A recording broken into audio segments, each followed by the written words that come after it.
All right, everybody. Hey, how you doing? It's Keith, and I'm here with my good uh, friend and fellow author Todd Vick. Todd, welcome, and thank you for sitting down to talk about this topic of Reconstruction. Excellent. Good to be here, Keith. Thank you.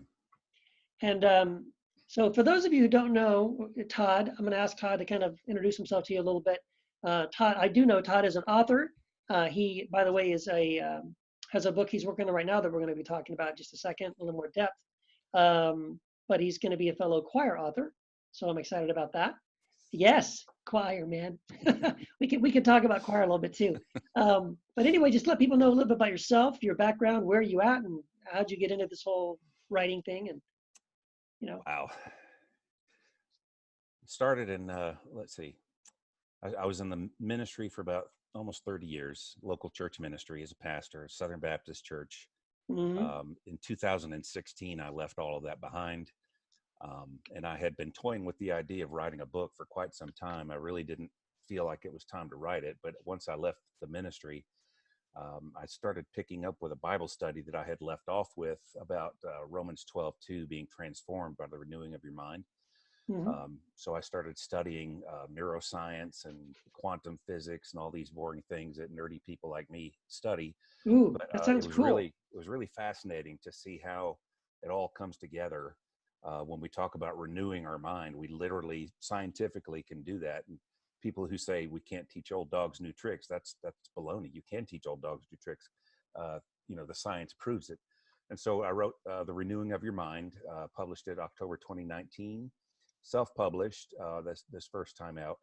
And I'm just very pleased that people have read it. Hmm. If one person had read it, I would have been overjoyed, but we've had a handful of people. Yeah, so that's So great, man. that's where I'm at right now. I'm just trying to do this, trying to become a full-time author. That's in this economic climate, that's not easy. Yes, Um, tell me about it. I made the leap about a little over a year ago, last January, and I was pushed. But I had been playing with it for a while, and I mean, I always had a dream to do it, and then I never thought I could do it. Yeah, man, if I can help you with any of that, it's not easy. I know. you've inspired a lot of us, believe me. Oh, cool. Well, I do. I'm really fascinated about the quantum physics side of it. Like your first book, Renewing Your Mind, and then let's get into the Reconstruction part too, because there's a piece I think you'd agree that's I think really key for the Reconstruction process is that renewing your mind part of it.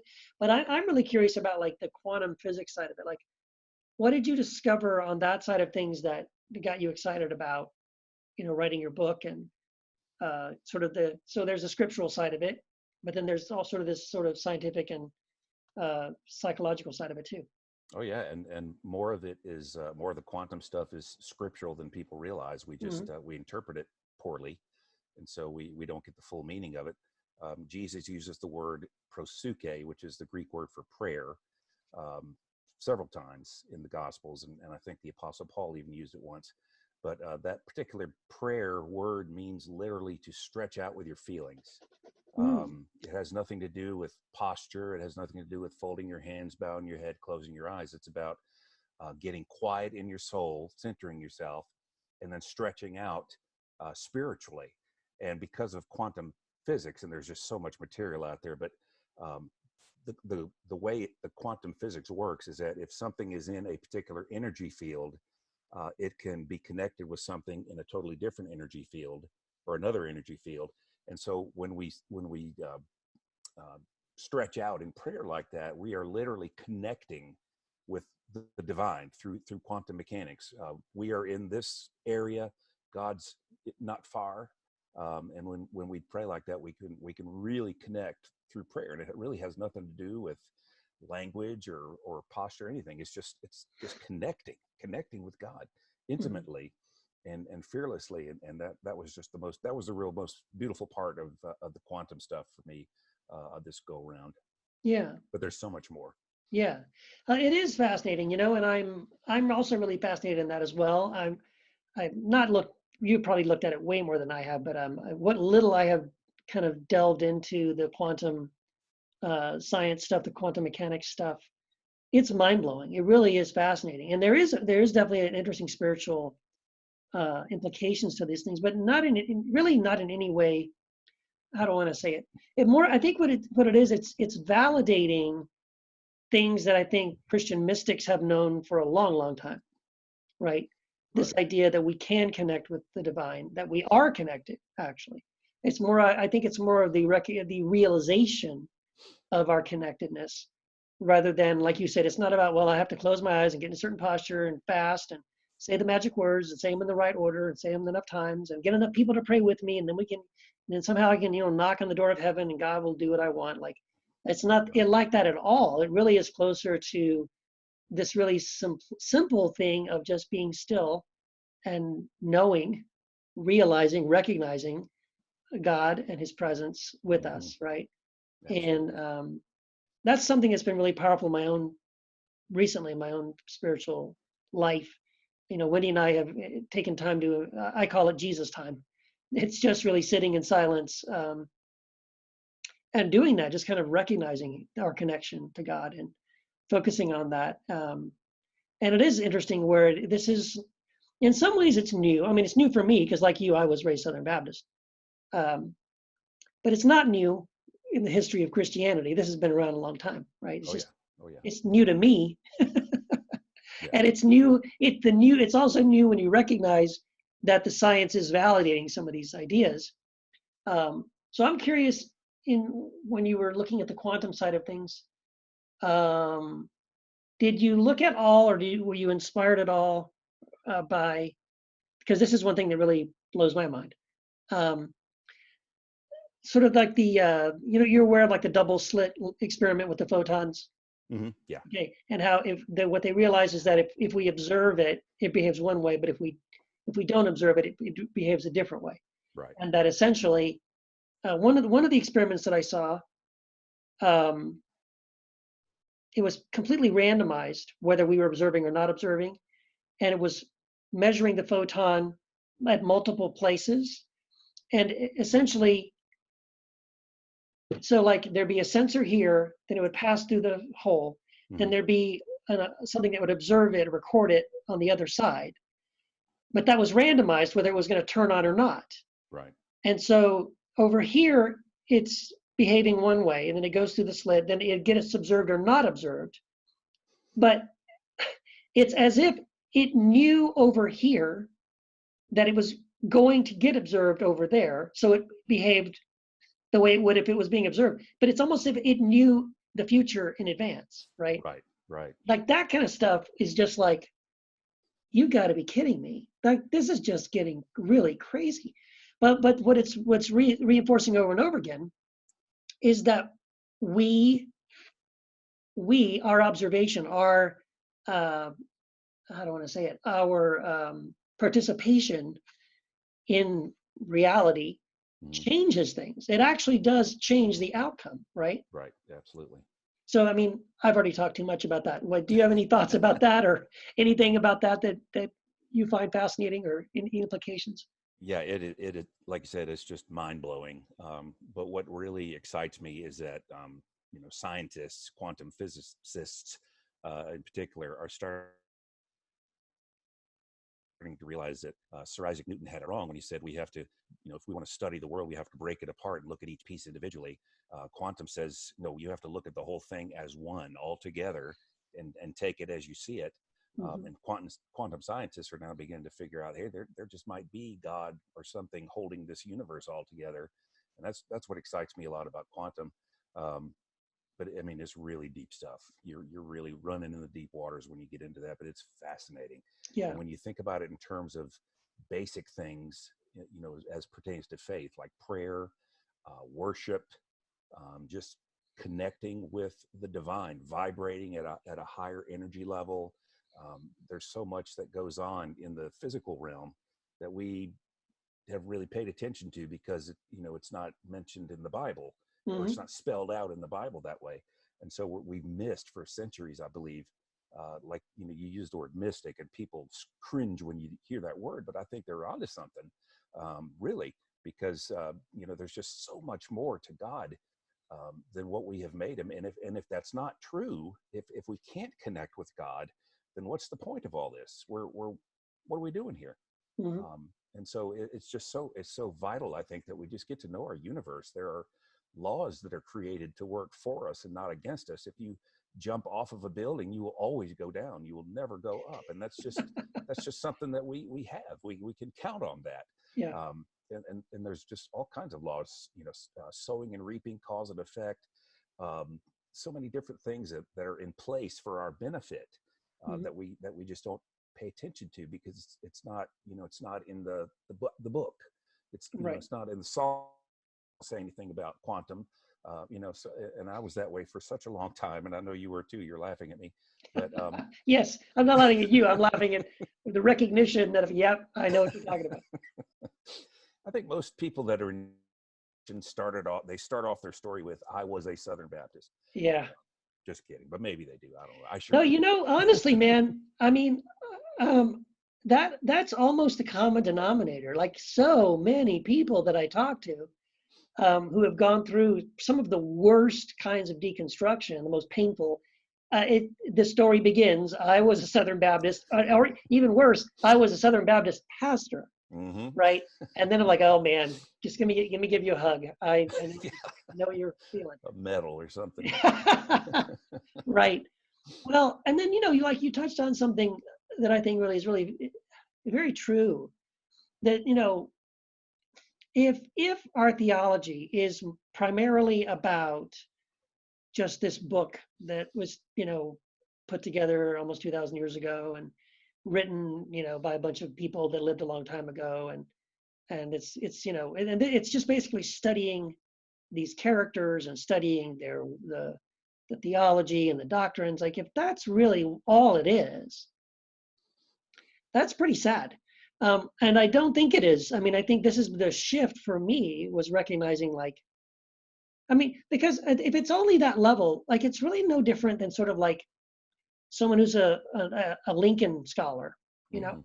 I've read the letters of Lincoln. I've read letters from his mother to blah blah, to him, and I've studied. He was born here, and I'm basically a walking thesaurus for Abraham Lincoln. Like that's kind of what we are with Jesus and with Paul. Right. But there's a difference, right? With Paul, I know that's all I can do. I'm not looking to have a relationship with Paul, Right. but because I can't.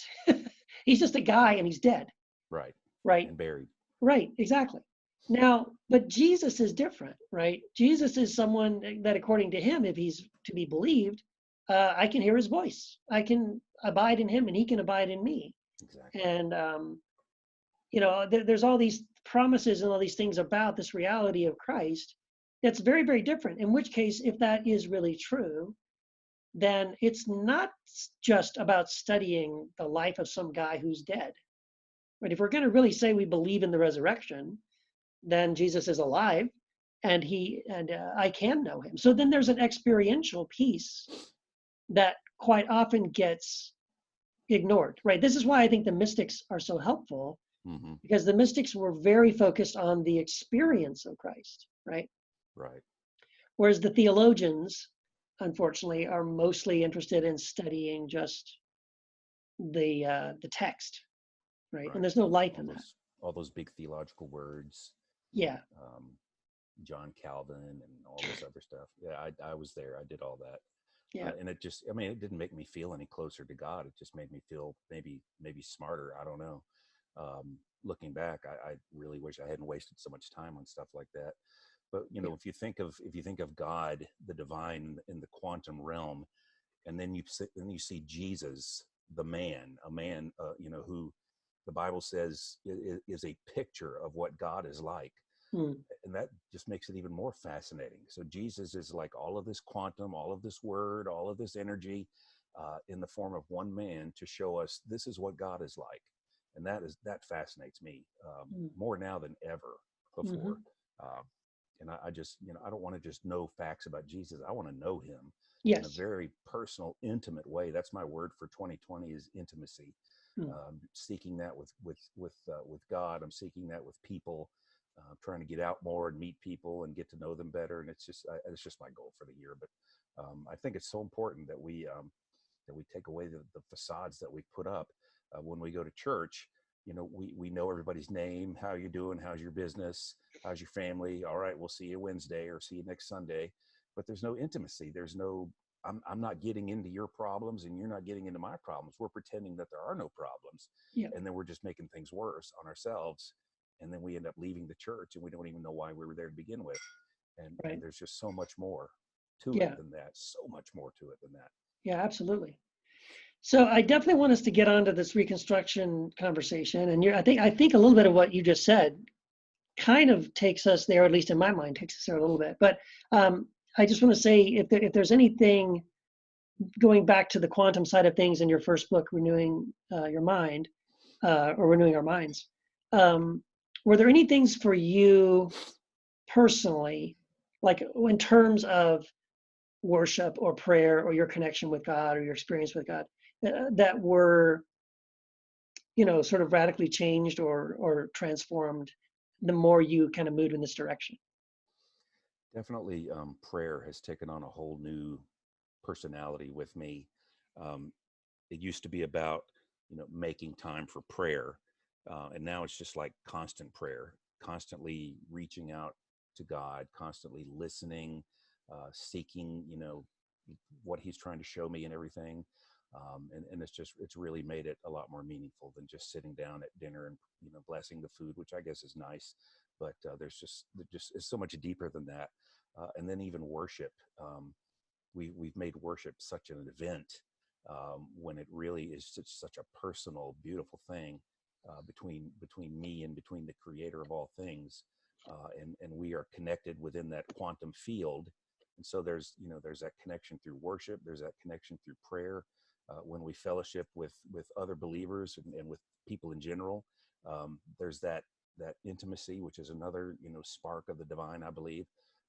And so, yeah, a lot of that just opened my eyes to, I've just been doing it the wrong way for such a long time, and then teaching others to do it the wrong way for such a long time. Yeah. And so that part of it really, I guess, through writing the book, that really took hold of me more than most of the stuff. Hmm. Yeah, absolutely. I think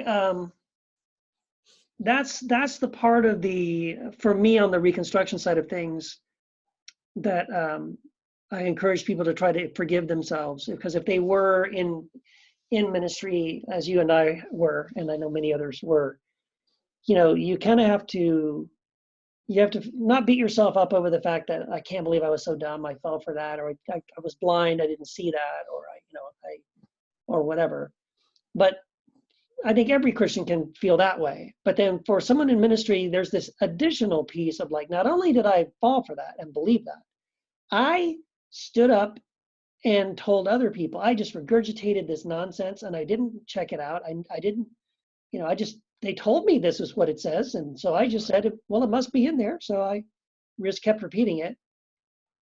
And so then you have to kind of own that as well and forgive yourself for that as well. Like, Right. yeah, I was dumb enough to believe it myself, but then I was also, unfortunately, a pawn of that system, and I help perpetuate that garbage. And I've run across things. I've run across things that I've written. I wrote things I wrote years ago for other magazines and things, and I read them and just shake my head and go, "Oh man, I hope no one finds this." It's just so. But again, it's like, but you're a victim of this system, so you know what I mean. It's like, um, well, of course you thought those things, right? Of course you believe those things. Hmm.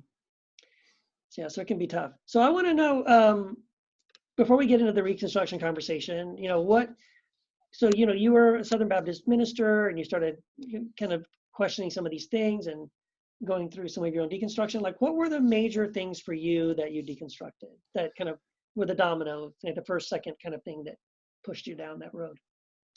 When I left the ministry back in 2016, I left all of it. I laid down my beliefs in God, my beliefs in everything. It's just like, if this is what it amounts to, then it's obviously not worth believing in. And so that was the beginning of my deconstruction. And then what I realized early on is that I felt like I had just lost a friend or a loved one. There's that grief process that you go through when you deconstruct, and that's what kind of got my attention. That, why am I grieving for something that I thought for a little bit didn't really matter anyway? Because I guess it does matter. And so it was just a matter of rediscovering that foundation of just believing. Because for months I just felt like I don't believe this anymore. It's just it's not working for me. It's not serving my happiness, and it's not helping anybody. In fact, I probably hurt more people in this system than ever helped. But once I reestablished my belief that yes, I believe in God. Let's just start there, Hmm. and then just you begin to build, um, and it's just a wonderfully refreshing experience, because there's no filter that you're looking through. Like, there's no Southern Baptist filter, there's no Yes. Pentecostal filter. It's just you and God, and you're seeing things. I felt like I'd seen things that I should have seen years ago, but just didn't. But just rediscovering that of just knowing God and believing in God was really big for me. Um, Hmm. and I think a lot of people need to get there. I think like we were saying earlier before we started, there's a lot of people that are talking about deconstruction right now. Everything is deconstruction. Not many people are talking about reconstruction, which is very, very important, because if you don't reconstruct and you stay in deconstruction, you run the risk of becoming very cynical, very bitter, very angry, and that just doesn't help anybody. But when you begin to reconstruct and put it back together and build on a solid foundation of just knowing God and believing in Him, the things that you build with as you go forward in your faith, it's beautiful, just a Hmm. beautiful thing. Yeah. So you kind of, because like I kind of did it, and everyone's different. So like I sort of went through some stages of deconstruction, right? So like I think the first big shake up to my faith, radical change of my faith, was recognizing that the gospel wasn't about saying a prayer, right? So I go to heaven when I die. Right. And then I had that major shift of like, whoa, that's so Jesus says the gospel is about something totally different, which is about the kingdom and all that. Okay, wow. So now it's about following Jesus in my actual life every day. Okay, how do I do that? And then once I started focusing on Jesus, that's when I started questioning like church and the whole structure and the hierarchy, and like, no, that's not at all. Jesus even said not to do that. Like, why are we doing it this way? Hmm. Um, so I think I probably then deconstructed church. It was the first major thing I deconstructed, and then left. We left the church, traditional church. Left. We were part of a vineyard movement. I was licensed and ordained like you, Southern Baptist. So I just chucked all of that denominational stuff, and it was just Jesus. Like I just want to know who He is. I want to follow Him. And like you said, when you step away from those denominational sort of church ties, now you've got permission to think for yourself, and I can Exactly. believe whatever makes sense, rather than, well, I can't believe that because they'll, the bishop will come get me, or the Southern Baptists will come, take away my ordination or something, or whatever. I'll be labeled a heretic or a false teacher or whatever, which by the way Right. will happen. Um, but you just don't care about it anymore. There's no power over you. And so once then I started, you know, then I think that's when we left the church and we started the house church, and we didn't have a statement of faith, and we didn't tie ourselves to any denominational thing. Then I sort of had permission to like, well, what do I believe about hell? What do I believe about the Bible? What do I believe Hmm. about the end times? Right. And I was just able to go and read and study and look at all kinds of different people, and just kind of like not feel like I had to fit in a certain box, right? Hmm. So it sounds like with you though, you just kind of ripped the band-aid off and just said, "Baby, bathwater, boom, Yep. bye."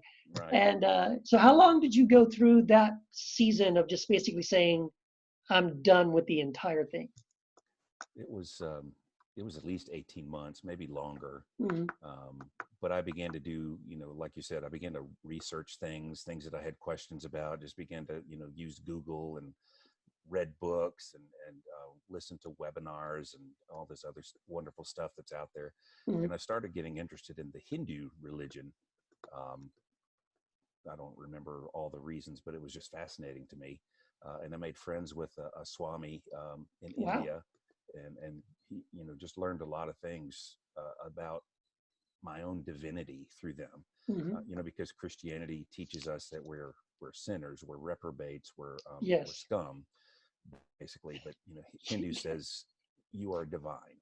We are Right. divine beings, and that's I believe that's what Christianity should say too. I believe God created us as divine beings, and even Scripture backs it up now. But Yes. um, just studying that and getting to know that part of myself that I'd never really considered before. I've always just kind of self-loathed because I'm such a wretched sinner with the so many problems and the thorn in the flesh and all this other stuff. Yes. So what a worm, what a wretch I am. Yeah, Yes. The whole yeah, worm theology thing, man. Yeah. exactly. Yeah, I actually went through worm training. It was called worm training with Bishop Wellington Boone It years was ago. called that? Yeah, They're training you to be a worm? exactly.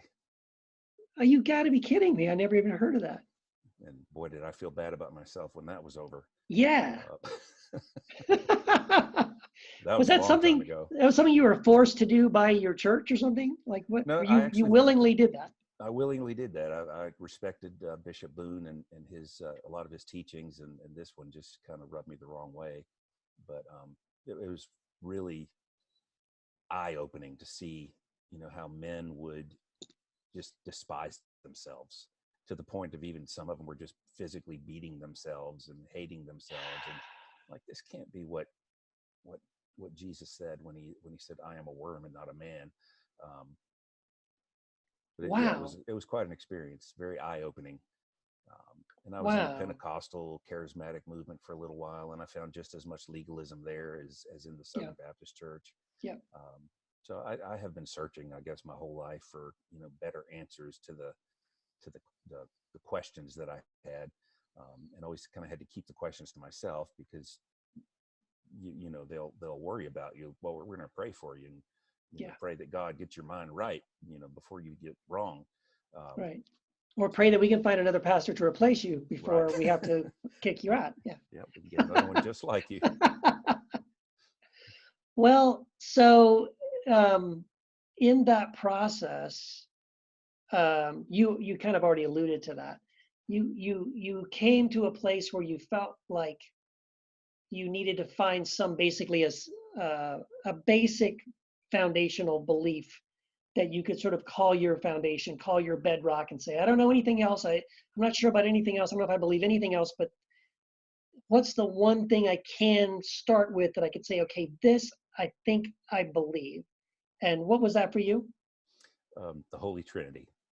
I'd read The Shack years ago, Mm, and was just really impressed at how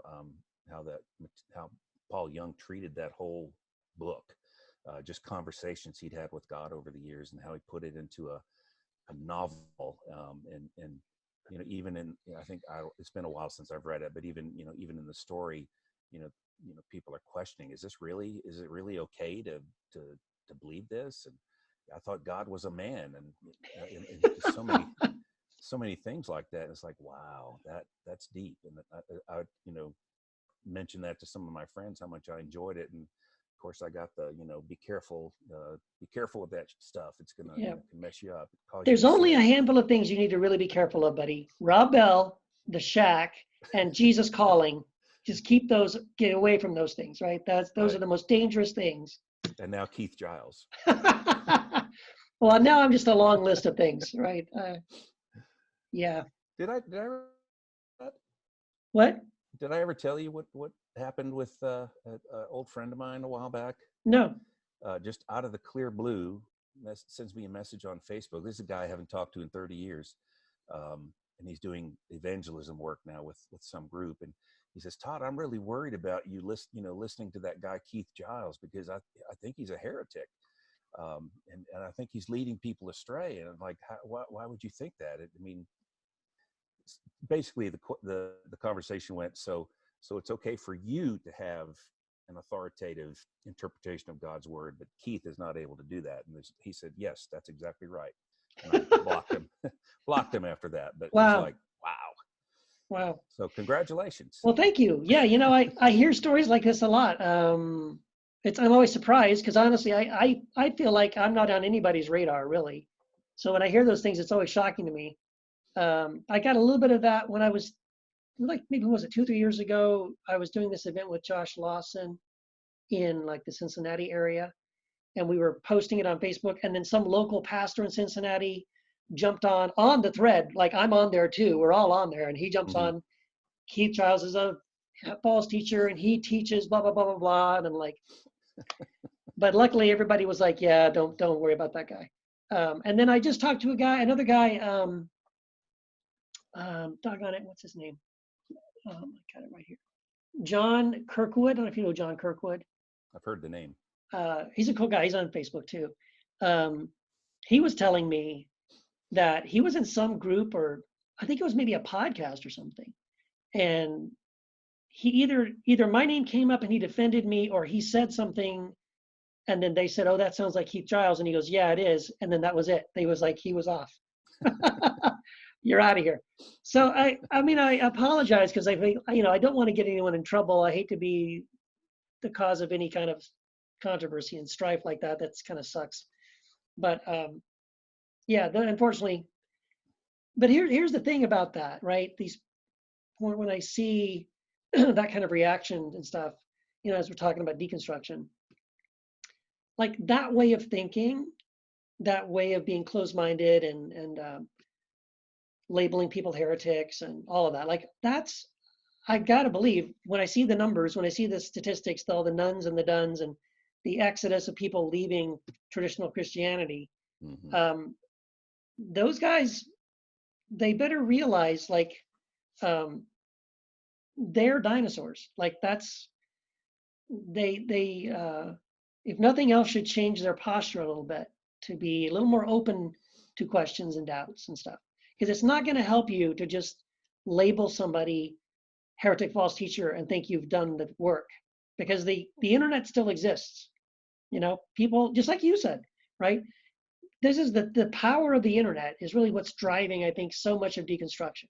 Because without the internet, um, these denominational teachers could could potentially hold hostage their congregations for decades, and no one would ever question it. No one would ever present another idea, another thought. You would never go, oh, there's another guy who wrote a book and I should go check that out. Like, no, because there'd be no internet, so you couldn't go to Amazon, you couldn't Google something, you couldn't hear someone on Facebook Right. talk about, I read this amazing book that says that there's 3 views of hell and there's more than one. What? Really? I should check that out. So those kinds of things. And so the cat's out of the bag. It's just it's unfortunate to me that we get those kinds of reactions from people, but um, yeah, I guess we just have to put up with it for a little bit longer. Well, I'm not, I definitely see the tide changing with that. More people are talking about deconstruction. I read a statistic recently that said over 500,000 people have left the church in the last 10 years. yep. Millennials are leaving the church in droves, and I'm kind of excited about millennials, to be honest. Yes. I kind of see them righting all of our wrongs, when they get to that place in their lives. And a lot of people, like, Seth Price in particular, doing a lot Yes. of great things Mm. with his podcast, and so many others are doing great things. Cody and Lane Johnston, I'm just Yep. so impressed with them. And I'm just so excited for them to even listen to them is just exciting for me, because they've got a perspective that I don't have, unfortunately, because I've been doing it a certain way my whole life. And so I just kind of love to hear this fresh perspective, and to see, how the millennials are interpreting things, and how, I just believe the future is secure, at least for the, foreseeable future. Yeah. But I believe it's going to change. I believe it's already changing, and people are still fighting it. But Mhm. um, at some point, there's just not going to be anybody left to fight. Yeah, I totally agree with you. Especially about the millennials. Like, the last 3 or 4 years of our house church in Southern California, it was all millennials, and what I saw across the board was, number one, how they don't give a crap about any of the stuff that most of us are arguing about. Most of the gray-haired people like you and me are arguing about theology. They don't care about all this stuff. You know what I mean? It's not controversial to them because they don't even care. You know what I mean? and they're much more open-minded. Like if someone came with a different thought, even if it wasn't something that they'd ever thought about, they're like, well, oh, tell me. I Yeah. want to see. I want to learn. Like it wasn't like, oh, you're a heretic false teacher, get away from me. Like they just don't care. And the things they do care about are the things really, I see a hunger for Jesus. I see a hunger to put his words into practice, to be more like Jesus, Hmm. sort of um, manifest Jesus in their real life, like that love is a higher priority than having the right theology and all those kind of things. Like, so I totally agree with you. I mean, when I saw that, and I'm like, man, I don't know why everybody else is complaining about millennials, because the ones I know are awesome, and I wish there Hmm. were more like them. Me too. Um, that does make me feel really, really good. I absolutely agree with you on that, and I do think that it is the future. Um, my concern, and we should probably start moving into specifically into Reconstruction. So we're kind of dancing around some of these things. Um, but see, one of the things, and you touched on this a little bit a second ago too. Even in our Reconstruction process, if we're not careful, we can. I call it sort of. It's like a toxic Reconstruction. Right. So if we, because when we were in the system before we deconstructed, we bought into this idea that being right was what mattered. Having the right information was all that mattered. If you got the Right. wrong information, you're wrong. You're a false teacher. You're a heretic, right? But I got the right information, and you're wrong, and I'm right. Right. So then you deconstruct. You realize, oh crap, I'm not right. I was wrong about lots of things, and now you've deconstructed some of those things. You now have new beliefs, and now here's the danger: that you don't break out of the lie that what matters is being right. And now you have a different view about, maybe it's even a better view, maybe it's even a more Christ-like view. Maybe you're right now. Maybe you're right. I don't know. Maybe you really are right. Hmm. But the point is, you can be right and still be very wrong in the way you've now deconstructed your beliefs, so that you now are just as toxic, just as divisive, in your new belief, in your deconstructed belief, as you were when you were wrong. So, I mean, really, what have you done? You just traded one dogma for another, and you're still no better to be around. People still you don't want to talk to you, right? You're just kind of a bully and a jerk. And so my concern is that, like, that's one of the things Right. I try to deal with in the Square One course, is to help us sort of get over being right, to really embrace more of the mystery of God, and even to embrace the very, very real possibility that you are wrong about some things, and to hold loosely to those beliefs, right? To not Right. make it about these, okay, deconstructed this, now I got some new beliefs, now it's all about these beliefs. Well, no, what you're doing now is setting yourself up for another painful deconstruction, probably, when a few years from now you find out, well, no, that wasn't right either. Oh, Right. crap, now I got to go through this Exactly. again, Yeah. right? So I don't know if you've experienced any of that, or if you have any thoughts about that. But like, I definitely have seen that in myself, and had to like sort of like back myself out of that. Like, no, it's not about that. Yeah. 3 decades in the Southern Baptist Church made me kind of cynical anyway. In fact, I think cynicism is one of my spiritual gifts. So when I began deconstructing, um, you know, after after a couple of months, I realized that that was kind of my go-to attitude. So and so at such and such Baptist church, well, he's an idiot. Mm, Somebody says that women can't preach, well, they're an idiot, they're stupid. Um, and then I began to realize that hey, God loves these people too, yep, and I need to. If I want to be like Jesus, I have to love them. yep. And that really changed a lot for me. Just, I mean, and not only that, it's liberating. You don't have to Hmm. worry about who's an idiot and who's not an idiot anymore. It's just, trying to let Jesus express himself through my life in every way possible, showing and receiving grace as much as I can, and just kind of, being there for people. Yeah, that's really good, man. That to me is the mark of true maturity, and really, it should be, I think, the goal of our deconstruction and our reconstruction is in other words, if our deconstruction and our reconstruction don't result in us being more Christ-like, loving, kind, humble, gentle, forgiving people, what Exactly. is the point? You know, I'd rather, I think it's even more important to be that than it is to be right about things. And so, Yeah, and now it's not easy, like you said. It's much more challenging. Someone even said to me just recently about how it's easier for them to love someone who's a Muslim than it is to love someone who says they're a Christian but they're a jerk, right?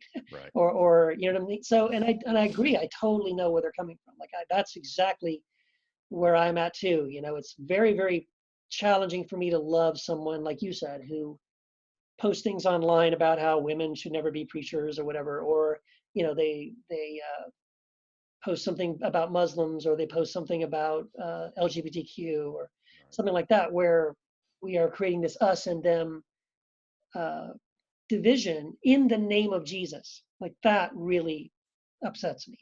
Yeah. But I have to. But what helps me is when I feel that way is to recognize this is hard to do, but it's painful. It's humbling, but it's to recognize that you know what I used to do exactly the same thing.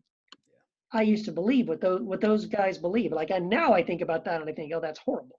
Yeah, but there was a time when I would have and probably did stand up and say women should not be preachers, and you know, um, something about LGBTQ and God, that's an abomination, and God hates that, and or all those kinds of things. Muslims are worshiping a false god, and they're going to go to hell and all that. Like I would have said all those things, and so when I hear other people saying it, I have to recognize that yeah, maybe the way what they're saying is painful and it's destructive and it's not positive, but I'm guilty of it too. And I also know what it felt like when the lights came on, when I finally said, "Oh wow, I was wrong about that." Right. So I try to have grace for people like that. It's not easy. Um, and see, it's actually a big part of why I write books and why I write blogs. Like I want to at least put stuff out there so that those guys can maybe run across it and go, "Oh my gosh, I never saw that scripture that way before. Oh wow, I was wrong about. It doesn't say that. It actually says something else, right?" Exactly. So that's what I'm hoping to do. But see, I can't be successful. You and I can't be successful doing that if we come across as being hateful towards those people, right? Exactly. Yeah. If Exactly. they perceive us as being against them and that we hate them, and you know what I mean, we're because you and I know what that feels like. We're Yes. getting that now from them, right? So we don't want to be people that are behaving that way towards other people. That's really hopefully the main difference. So when it comes to the reconstruction piece, I mean, I'm curious. I know you're working on a book right now, and I'm trying to finish one right now on a similar topic.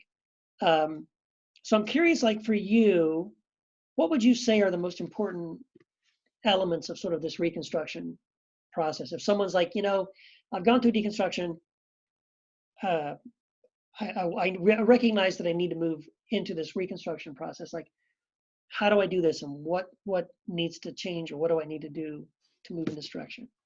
Yeah, definitely.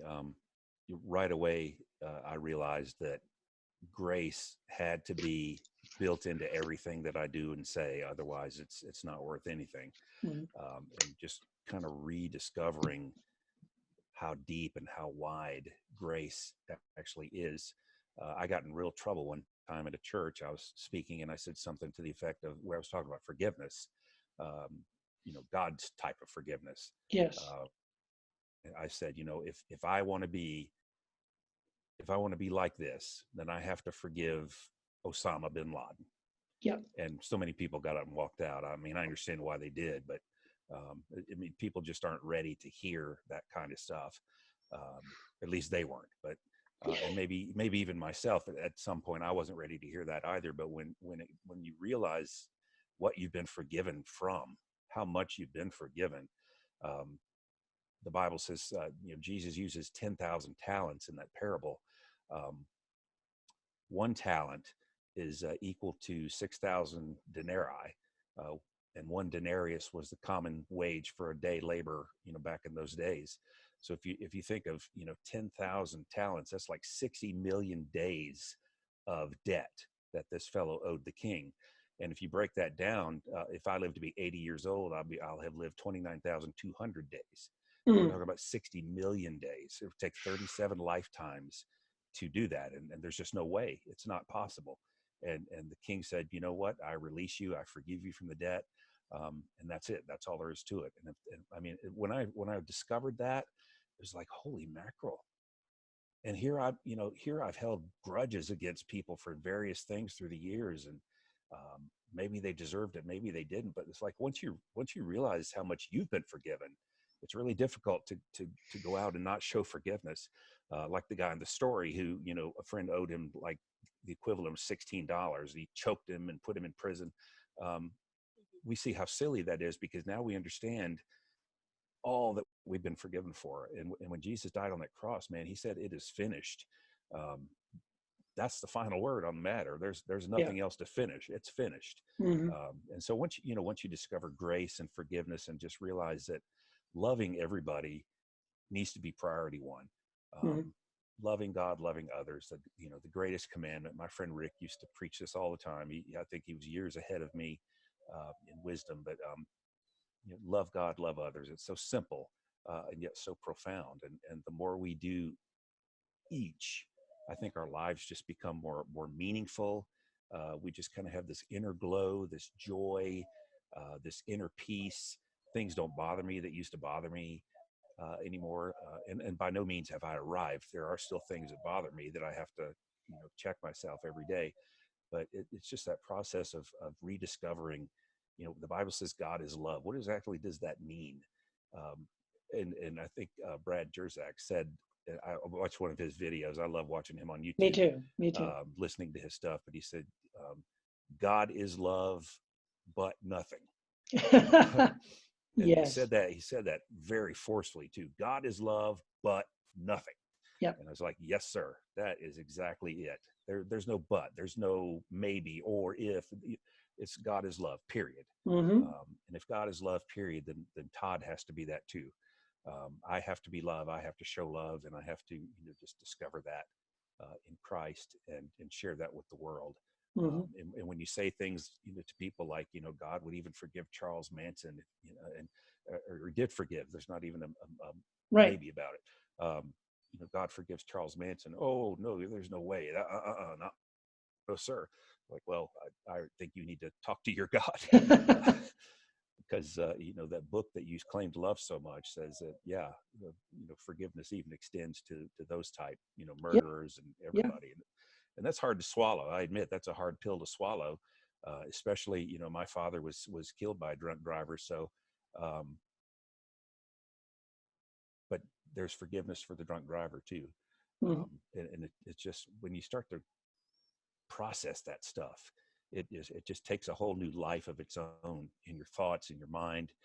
You begin to think better thoughts, and you see better life outcomes, and that's what I'm really seeking. Just to and I write about it because I don't want to go back to be a pastor of a church or anything. I'll just write about it. And if people want to come hear me speak, I'll be glad to accommodate them. For now, it's just the books and the blog, and just trying to get the word out that it's okay to be okay. It's okay to not be okay, and it's okay to be okay too. It's just okay. Yeah. Because Jesus made it okay. Yeah. Isn't it interesting to me? I mean, the people that you think should not be difficult to convince when it comes to things like radical forgiveness, like you just talked about, that God even would love and forgive Osama bin Laden or Charles Manson or Jeffrey Dahmer or Adolf Hitler or Saddam Hussein or anybody. That Christians are the ones that would walk out and be offended. They couldn't wrap their minds around. I mean, nothing's new. I mean, this happened to Jesus when he suggested, that he proclaimed the year of Jubilee. Yay, we love you. That's right. Woo, Jubilee. Yeah, by the way, it's also for the Syrians and the Phoenicians and these Gentiles that you hate. Oh, let's kill this guy. How dare you? Like, but man, it's like, it really is. It's like Christians just don't really seem to understand this idea of forgiveness, radical love and radical grace and forgiveness and mercy. Like, we haven't majored on that, obviously, because Christians, that's not something they really get. We've majored on Paul and on all kinds of other theologies. And I have nothing against Paul. I just think that we like Paul a little better because he's got all kinds of stuff we can argue and debate, chew on, and Right. put on a graph and whatever. Jesus is just talking about love your enemy, bless who shall curse you, do good to those who hate you, overcome evil with good. Um, God's love is for you and for those guys over there, right? Mhm. Um, and that is really still the most radical thing. Like it's shocking to me, sad in some ways to me. Like it feels like, golly, man, Jesus proclaimed this 2,000 years ago, and when we proclaim it, it's like brand new. No one's what? How Even dare in a you? church with his name on it, that's supposed to be all about him, and they're still going, wait, who? Huh? You said what now? Yeah, like the guy you say you're following. Yeah, that's what he was all about. I can't believe this is news to you, but apparently it is. Yeah. Yeah, So that's the kicker. yeah. So you mentioned this forgiveness piece too, and that's funny because like that's how I kick off this square one course that I'm doing. Is like the very very first session is really like I tell them that I want them to sit down with a pad and a piece of paper because I'm old school that way, Hmm. and I want you to make two columns, and on one side list the names of all the people who hurt you when you went through your deconstruction process, and on the other side I want you to write down specifically in what ways that they hurt you. They called you a false teacher, they questioned your character, they said bad things about you behind your back, Hmm. they whatever. They just write down because until we acknowledge that we have been hurt and we name the specific ways that we have been wounded, we really can't be healed from that. Like it has to be one of the first things we deal with. Um, and so recognizing that we have to be people who forgive, first of all, we then have to have this grace for ourselves and for other people. We have to sort of transform our way of thinking about the scriptures, about other people, um, in some pretty radical ways. Like for me, those are some of the um, foundational pieces of Reconstruction. And then you mentioned this earlier too, this idea of community, right? Like I think that's one of the key things that, frankly, is probably one of the most difficult things for I think Christians to find who have deconstructed. Because when you deconstruct, what you lose in the process is your community, right? You end up losing your church family, and sometimes even your actual family Right. and closest friends often. And so what you're left with is one of the foundational things you need for spiritual life and growth and health and well-being, which is a connection with a community of people who really love you for who you are. And that can be really hard to find. So have you do you have any thoughts on that, or specifically about community and finding that after the deconstruction process? Yeah, I have a friend who's a pastor in Sri Lanka. He's been there for many years, but he was educated here in America, and that's where we met. And occasionally, he'll come back and visit, and I would go see him at different conferences and whatnot that he would speak at. But he had a little sit down with a bunch of us pastors and talked about community, how we have no idea what community is like. And we talk about, oh, I miss the days when we had more community in the church. And community is not potato salad. It's just not. No. Potato salad is good, and I love it, but it's not Sorry. community. Community is when you have a group of people together, and not thousands of people at once, but a group of people together. Um, Whatever your problems are, there are problems too. Whatever Yeah. your joys and successes are, there are joys and successes as well. If you're sick, we care for you. If you're hungry, we feed you. If you need money, we give it to you. We don't loan it to you. And there's so many things about community that he brought up, that they're doing well in Sri Lanka, but we can't get right here in America. Right. Um, but yeah, we just don't. And the home church thing, I admit at first I was a little um, skeptical about that. But if you really look at the New Testament and the Book of Acts, the early churches were house to house and things of that nature. But think of how effective a small group like that is when you get 12, 15 people from different backgrounds, different walks of life, different belief systems, different attitudes, different political ideals, and you just start talking and getting to know each other. And it's not, it doesn't take long at all to look beyond all the stuff that you disagree on and just realize these are some great people I'm surrounded with here. Hmm. And I want more of that. Yeah. And I just feel like community is something that we really need to get back, especially in Christianity. I Yeah. think we have gone the total opposite way of community, to the, you know, we've gone to the mega church mentality.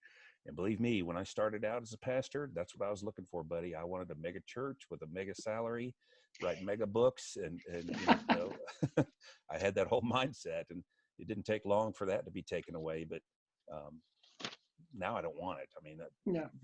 years later, I can say, man, I was really off on that. I had to forgive myself for that too, by the way. But Hmm. um, I just feel like intimacy and community would change the world right now. If we would just get to know one another instead of arguing on Facebook, hiding behind our screens, and just get in each other's lives, even in a small ways, small groups. I just think it would change the world. Maybe not overnight, but eventually it would seriously make some changes. Yeah, I agree with you. And I feel like, Wendy and I were so spoiled, really, so spoiled and incredibly blessed that we had 11 years experiencing the house church that we experienced because it was everything you're talking about. People, we didn't all agree on theology and we didn't care about that. We loved one another. We made Jesus the focus, and we were encouraged to see Jesus and look for Christ in one another and inspire Jesus in one another. And um, we suffered together, we rejoiced together, we had stupid dance parties together, and goofy things at movie nights and everything. Because we just really genuinely were developing.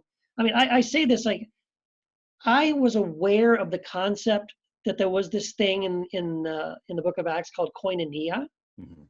and I knew what it like the definition of it, but it wasn't until I was experiencing it Yeah. that I was like, oh my gosh, this is koinonia. This is awesome.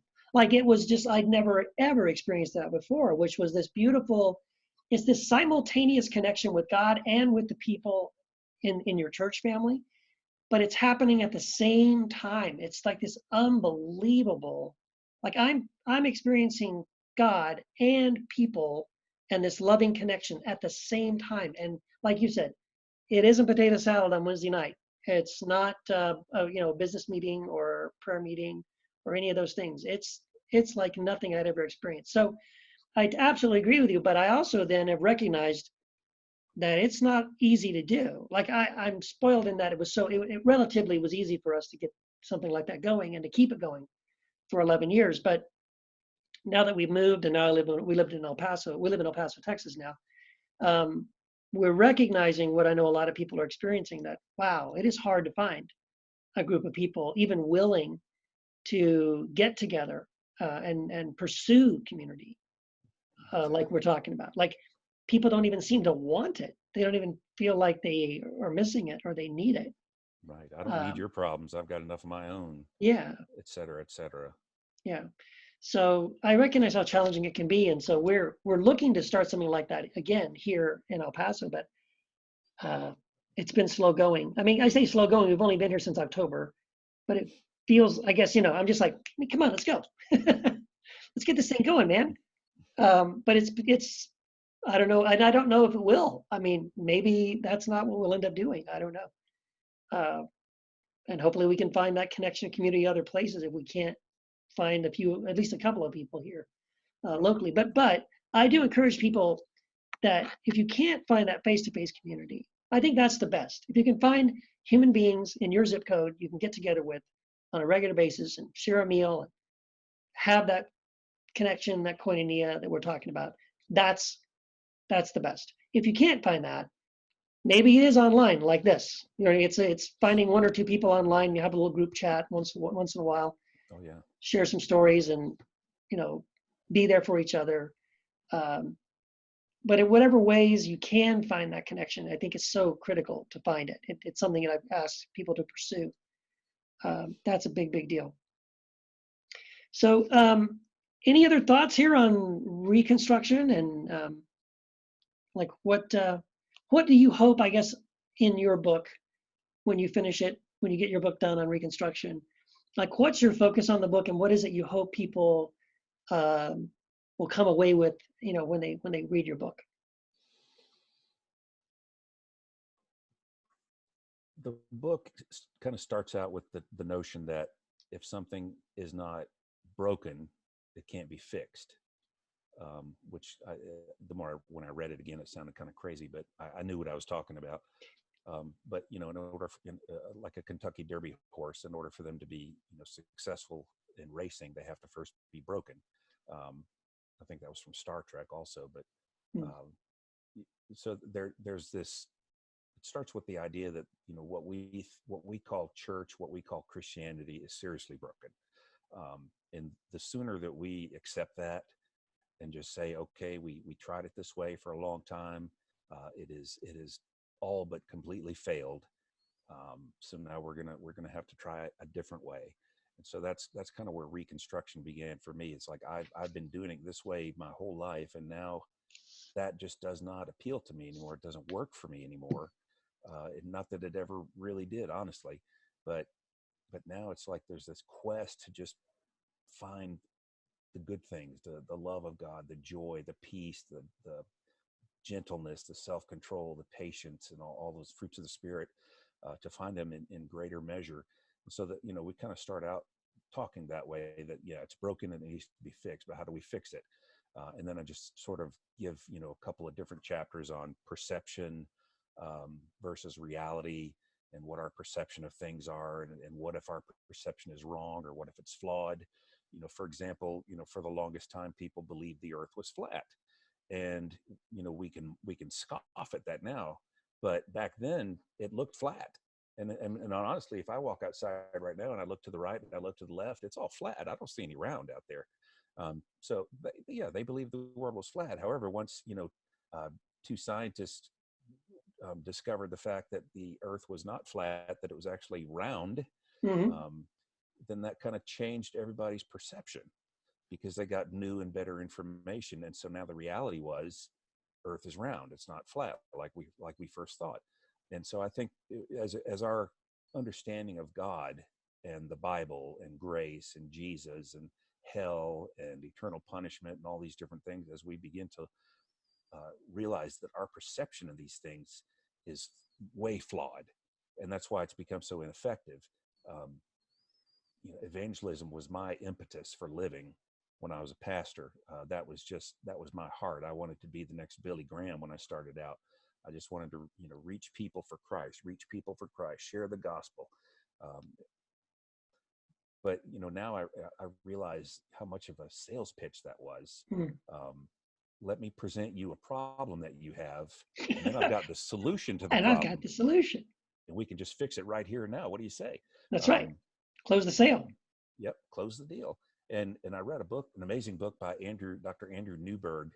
A lot of my neuroscience information I've kind of discovered in his books, because he's a man of faith, and he's also a neuroscientist. So he really examines the brain, how it works with enlightenment, and just experiences of faith, how it affects the brain.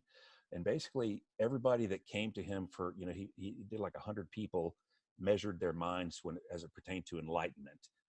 And basically, it started out with, you've got a problem, and here's the answer to your problem, and all you've got to do is accept this as your answer, and you'll be okay. You'll be free. You'll be enlightened. And it really, everybody, whatever faith background that they came from, they all kind of had that same mindset as it pertained to enlightenment or conversion or whatever you want to call it. And so, we deal with a lot of that too: perception, reality, and then I'm share, like I did in my first book, I'll share some personal stories about my own reconstruction, deconstruction, and just kind of, there's just a lot of that right now. Still in the writing process. I've got about 6 chapters behind me, and then a few more to go, and then the painstaking editing and all that. But Oh, I'm very yes. excited that it's going to be published with Choir. I am so excited about that. I can hardly stand it. I can't wait to finish it and just see it published by Choir. Yes. Um, so I'm very excited about that. Very excited to be a part of that. That was kind of an unexpected blessing Mm. last year. Mm. And it turned out that Choir wanted to publish my first book. They were just so busy. They took them a while to get back to me, and then once they got back to me, I'd already jumped the gun and self-published. But darn it. Darn it. Well, maybe they can go back and republish it down the road. I mean, I can't promise anything, but it's not my place to say. But I'm excited too that you're on choir, because when we talk about sort of the future and we talk about sort of this movement that we see happening with deconstruction, and we see things heading in this reconstruction direction. I couldn't be more excited. Like, to me, there is no other publisher out there that I could point to a single publisher and say this publisher is really kind of becoming the voice or the symbol for a movement. I can point to certain writers, like I could say Brad Jerzak or Brian Zahn or Greg Boyd or whatever, Paul Young and all those guys. And those guys are awesome, and I love those guys. But when it comes to saying there's a publisher that is consistently publishing books with a variety of voices, who are asking some great questions, really giving really a voice to this movement. And to me, it's choir, and I just feel like so blessed. I just lucked out that I happened to. They found me, I guess. I don't think I found them. It was just sort of like, Ralph came to me and said, "Hey, I want to publish this Jesus Untangled book you were wanting to do," and I'm like, I don't know. And I just think, man, what if I had not gone with choir? What an idiot I would have been, kicking myself right now. So I'm really blessed that, choir has been amazing to write for.